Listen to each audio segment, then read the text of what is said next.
Y hemos invitado al economista Alejandro Indacochea, profesor y fundador de la Escuela de Negocios de la Universidad Católica, conocida con el nombre Centrum, y analista que ha, por otra parte, elaborado su propio informe sobre las fortalezas, las oportunidades, las debilidades y las amenazas de nuestro país a fines de este año 24 en la perspectiva del año que viene. De lo que está pasando en el Perú, ¿qué es lo que le parece más positivo y qué es lo que le parece más alarmante? Buenas noches, Fernando. Buenas Gracias noches, por la Alejandro invitación. Indacochea. Mira, el Perú es un país privilegiado. Tenemos fortalezas en camino. Una de ellas, el puerto de Chancay. Chancay, lo hemos comentado en tu programa, significa a futuro un Hong Kong de América Latina, integración, eje de integración de América Latina hacia la zona de mayor crecimiento en el mundo. Por otro lado, tenemos una bonanza minera, la más alta de los últimos 20 años. El precio del cobre está a $4.2 la libra de cobre. El oro está en 2.700 la onza, la plata similar en alza. Y el país tiene 54.000 millones de dólares de proyectos de inversión bajo tierra que no explotamos. Mira la oportunidad que nos da el mundo, la situación, a un país como es el Perú. ¿Por qué esa cartera de inversiones no se hace realidad? Creo que ahí hay varios factores. Primero, toda la campaña, digamos, distorsionada antiminera, que estamos viendo que en muchos casos resulta lo contrario. La minería ilegal resulta trayendo toda la secuela de delincuencia, crimen organizado, prostitución, tráfico ilegal, toda la secuela que conocemos. Entonces, no ha habido un buen mensaje de los mineros, de decir, miren, sí, esta es la minería moderna no contamina, trabaja en buena forma. ¿Se acuerdan de Tambo Grande que hicieron la campaña de limón? La campaña de limón hoy día implica mercurio en el río, prostitución, bares, y esto es lo que hubiéramos hecho con la minería moderna. No ha habido esa explicación al país. Y se usa como una plataforma política de que le van a acreditar su tierra, una tenencia, pues, una identificación muy fuerte con su terruño. Y por otro lado, tampoco ha habido un buen manejo de parte de algunas de las mineras. Pensaron que dando plata se solucionaba todo, lo cual no es así como en el caso de las Bambas, ¿no? Ellos pagaron a los comuneros gastaron su dinero, se mudaron, camionetas, se mudaron, impresionante las filas de camionetas que había doble cabina, gastaron el dinero y vuelven nuevamente a reclamo hacia las mineras. Y ha sido también todo un movimiento, digamos, de campaña política distorsionada, ¿no?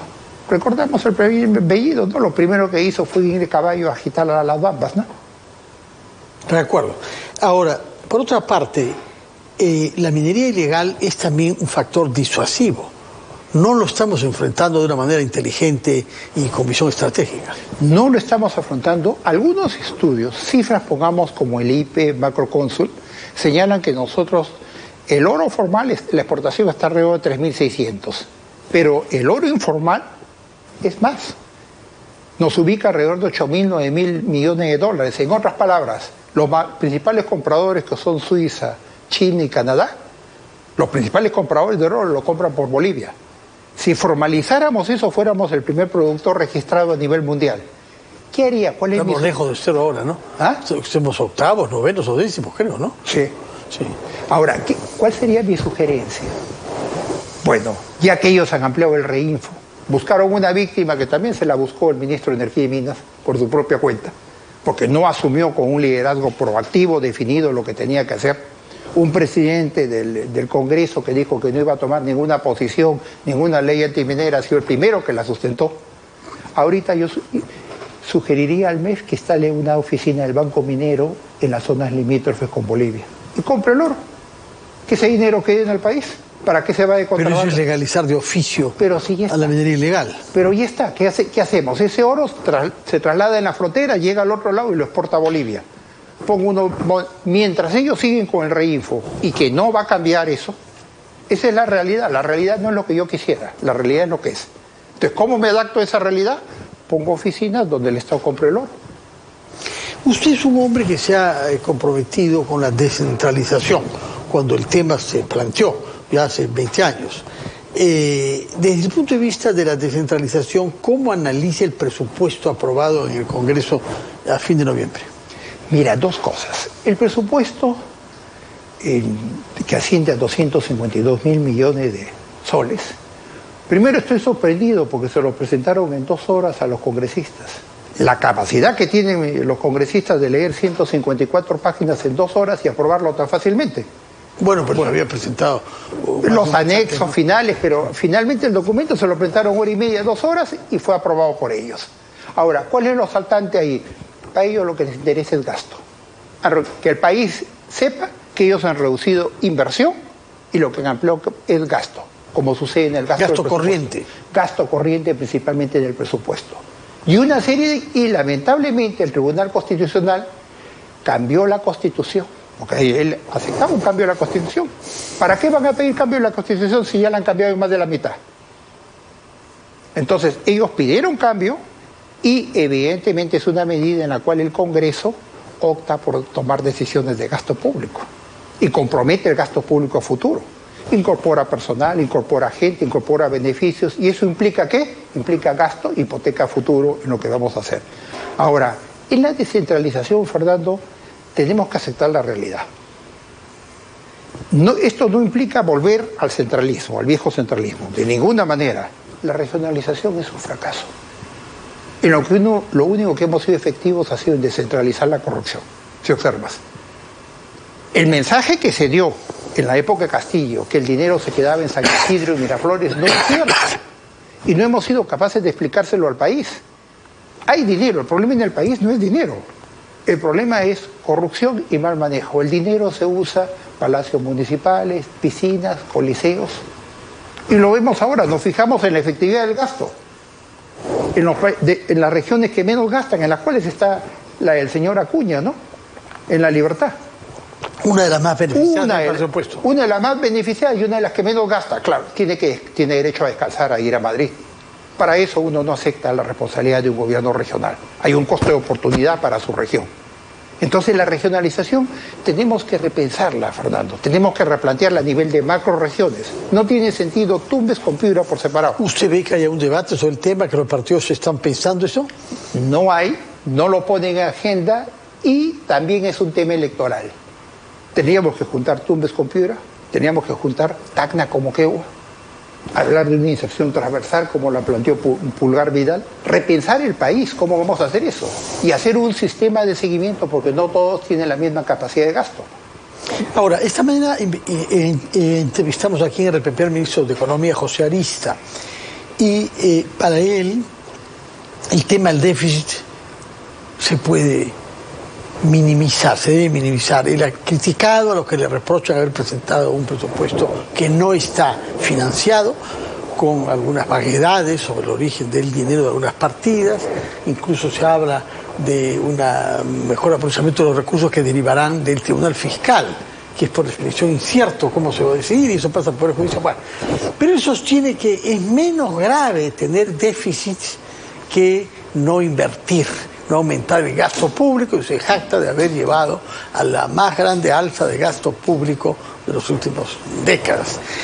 Pero al mismo tiempo dice que el desafío mayor es subir la tasa de la presión tributaria de nuestro país, que ha bajado en los últimos tiempos, dijo, de 19 a 16, más o menos.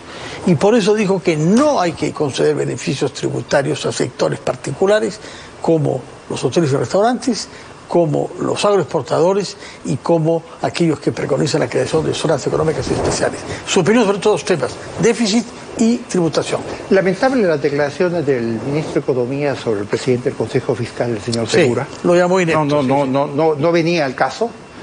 El ministro de Economía está lleno de contradicciones. Recordemos que él señaló que el directorio de Petroperú había mentido a la opinión pública. Y lo señaló textualmente. Y sin embargo, y dijo que iba a cambiar el directorio, que iba a haber una renovación. Él lo ha aceptado en silencio. Él está preocupado por el gasto público, le aprueba las zonas francas en el Congreso y no dice nada. Cualquier observación simple y llanamente lo calla. No hay ese liderazgo, esa ascendencia que tenía el MEF. El MEF la ha ido perdiendo con el señor Arista. El señor Arista nos está sacrificando un esfuerzo y la profesionalización de muchos años de lo que significaba el Ministerio de Economía y Finanzas. Y una reforma tributaria, él en ningún momento la está planteando, está empezando por el facilismo, ¿no? Le aprueban las zonas económicas sin ninguna discusión, la zona franca. Dice él que no están aprobadas todavía. Y guarda no esperanza. va a tener ninguna capacidad de observarla. ¿Cuándo el Ejecutivo va a observar una ley del Congreso en el país? El Economist señala textualmente que quien gobierna en el país es el Congreso, que es un gobierno que no marcha a la deriva, totalmente temeroso, y lo vemos con el ministro de Economía, ¿no? Lleno de contradicciones. Él no plantea una reforma tributaria, no ha ido al Congreso a decirle, señores, vamos a reducir, vamos a tener acá un programa de austeridad en el país, estamos viviendo una bonanza, pero estamos dejando un gasto a futuro, nos pueden bajar la calificación crediticia y sustentarla. Él aprueba todo. Pero yo veo ahí un mar de contradicciones del ministro. Otra cosa que dijo el ministro es que nosotros podríamos crecer 2 puntos más de PBI si resolviéramos el problema de la criminalidad y la inseguridad. Bueno, las 3 trabas en el país. Primero, la inestabilidad política permanente, ¿no? Lo cual es una amenaza para el próximo año. Porque ahí hay grandes dudas en el segundo semestre, ¿no? Primero, los congresistas si vacan ya no pierden su ingreso, porque el último año no van a perder el puesto del Congreso, y eso era lo más importante. Y el segundo, que van a quererse distanciar políticamente, van a querer empieza la campaña electoral. Y el país tiene que tener claro que quienes gobiernan es el Congreso, no es el gobierno, es el Congreso donde es el fujimorismo, estamos hablando el acuñismo, y también el porquismo que hay de por medio, ¿no? Y también Podemos está ahí, ¿no? Claro, se juntan, están aliados. Acá hay populismo de derecha, populismo. Y Perú Libre. Que gobiernan. Perú Libre que se disfraza por todo lado. Porque sálvese que pueda y para resurgir nuevamente. Entonces, muy probable que en julio empiece, digamos, este movimiento electoral de temor para el país en la recta final, que no tendría sentido. El ministro ha previsto, bueno, que el crecimiento este año al final será 3.3%. Más de lo que se había previsto, ¿no? 3.3 dice, depende de las cifras que aparezcan más tarde de diciembre. Y el próximo año es 3, menos que este, pero que nuestra potencial de crecimiento debería ser 5 o 6%, lo que permitiría reducir la pobreza y la informalidad. ¿Por qué no estamos encaminados a eso? Totalmente de acuerdo con lo que ha declarado. Pero más aún, Julio Velarde ha sido optimista en sus últimas declaraciones, que es el respaldo, digamos, para el país, ¿no? Porque el señor Arista a veces se confunde y se atribuye los méritos del Banco Central. Igual que el primer ministro sale a declarar que bajan la inflación, que el tipo de cambio se mantiene, y eso no es tarea de ellos. El gobierno no tiene el manejo monetario del país. Ya, o sea, ellos mismos no saben cuál es la función del Banco Central. Mira, Fernando, si crecemos al 3%, porque nos hemos conducido una tasa mediocre, de acá a 20 años seguiríamos con 10 millones de pobres. La única forma de poder generar bienestar en el país es si creciéramos a un 5, 4, 5, 6%, a ese ritmo. ¿Qué hace falta para eso? ¿Qué hace falta? Primero, estabilidad política. El tema de la inseguridad ciudadana y la corrupción, que son los 3 temas neurálgicos. ¿Pero ve usted que estamos encaminados a resolver estos 3 problemas? Inestabilidad política sigue. Peor, se va a acentuar peor. Y con la cantidad de partidos, ¿no? Con la cantidad de partidos, con 50 y tantos partidos, no hay un liderazgo, no hay una estrategia política de por medio. Podríamos caer en un escenario mucho más complicado, ¿no? De un 7, 8% y en el otro lado, alguien peor que Castillo. Y la corrupción tampoco la estamos combatiendo. Corrupción no hay ninguna, se encubre mutuamente. Es un Congreso, ya hemos visto lo último que sucede en el Congreso, ¿no? A nivel internacional, da vergüenza. La red de prostitución presunta. Roba sueldos. Y el asesinato de 40 roba sueldos, se encubre, prostitución en el Congreso peruano, vale todo en la clase política. La inseguridad ciudadana es un temor latente, un ministro del Interior que no lo van a mover. Lo ha elogiado la presidenta hoy, lo ha valiente. Se defiende. Porque ha echado policías. No, ha echado policías, sí, y la presidenta, pues, que está hablando sola, ¿no? Porque habla sola, ¿no? Y cada vez más envalentonada ante una realidad que es totalmente distinta. Sí tengo que reconocer un mérito. La presidenta ha logrado la unificación nacional. 97% lo rechaza. Ha logrado, mira, una unidad nacional en una misma dirección, que eso podría ser capitalizado. No veo ahí en la parte de inseguridad. Es grave el ciudadano de la calle. A quien está afectando, Fernando, es al pequeño restaurante de menús, al taller de carga y baterías, a la pequeña lavandería. Hay zonas muertas en San Juan del Lurigancho. Yo he ido a San Juan del Lurigancho y han extorsionado a un restaurante, ha cerrado ese restaurante y simplemente es toda la avenida. Nadie va a poner un negocio. Nadie pone un negocio. Y el otro tema grave es la corrupción, ¿no? Que permanece encubierta, ¿no? ¿Qué esperamos si la presidenta acá nos cambia de versión? Cada 2 meses, 3 meses cambia su versión de qué pasó en Asia, cómo fue lo de Cerrón. Igual fue con las joyas. Señor Alejandro Indacochea, economista, profesor en Centro, Escuela de Negocios de la Universidad Católica, muchas gracias, que tenga usted un feliz fin de año, pese a las realidades que nos ha mostrado con mucha Pero evidencia. soy optimista, Fernando. Me alegra saberlo. Miramos en esa dirección, tenemos que ser un país mejor. Le deseo un feliz fin de año, buenas fiestas a usted y a su familia, que nos veamos el próximo año quizá para comentar tiempos mejores. Gracias, Fernando. Muy buenas noches, Alejandro Indacochea. Después de haber hablado sobre seguridad y sobre